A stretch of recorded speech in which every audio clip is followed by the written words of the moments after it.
大家好，歡迎收睇外媒董事局。馬斯克呢個癲佬又出招啦！今次真係大領落喎，佢竟然話要將 Tesla 最經典嘅 Model S 同 Model X 一刀切，下個季度就正式收皮停產呀！你冇聽錯，曾經係香港中產身份，仗子有對翼嘅 SUV 同埋跑得快過超跑嘅房車，以後都唔會再出，要攞去光榮退役喎。點解啊？因為馬斯克話車唔好玩啦，佢要喺原本個廠度改做 Optimus 機械人生產線，目標係一年搞100萬部機械人出嚟。呢鋪真係唔係啊！話我哋仲等緊佢部 Roadster， 佢竟然話唔做旗艦車，轉行去整機械人。老實講，呢個消息對香港班車主嚟講，簡直係中伏。試想下，你當年使成100萬買部 Model X 翻嚟，諗住型啊，點知而家話停產就停產。雖然話仲有保養，但旗艦變絕版，二手價點跌法，真係想像唔到。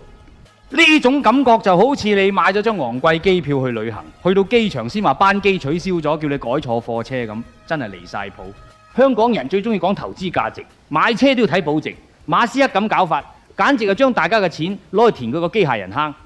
計我話，馬斯克呢個人真係超級大傻仔，定係大天才，真係一線之差。2025年 Tesla 營收首度下跌，汽車業務跌咗11%。連最潮嘅 Cybertruck 銷量都腰斬，佢竟然仲敢攞2款旗艦車嚟搏。佢話未來係自動駕駛同 AI 嘅世界，仲想明年就賣機械人俾大眾。大家想象下，未來你行街見到個 Optimus， 可能仲多過見到 Model S。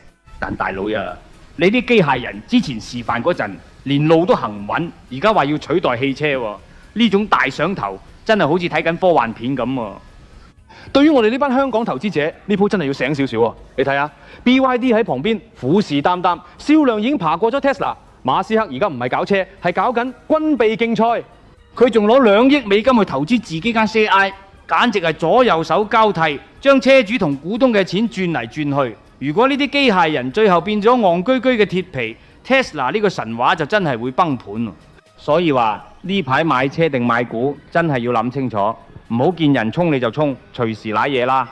最後講句，如果大家仲想留住嗰份 S3XY 嘅回憶，馬斯克話而家係最後落單機會，再唔買就真係要等下世紀。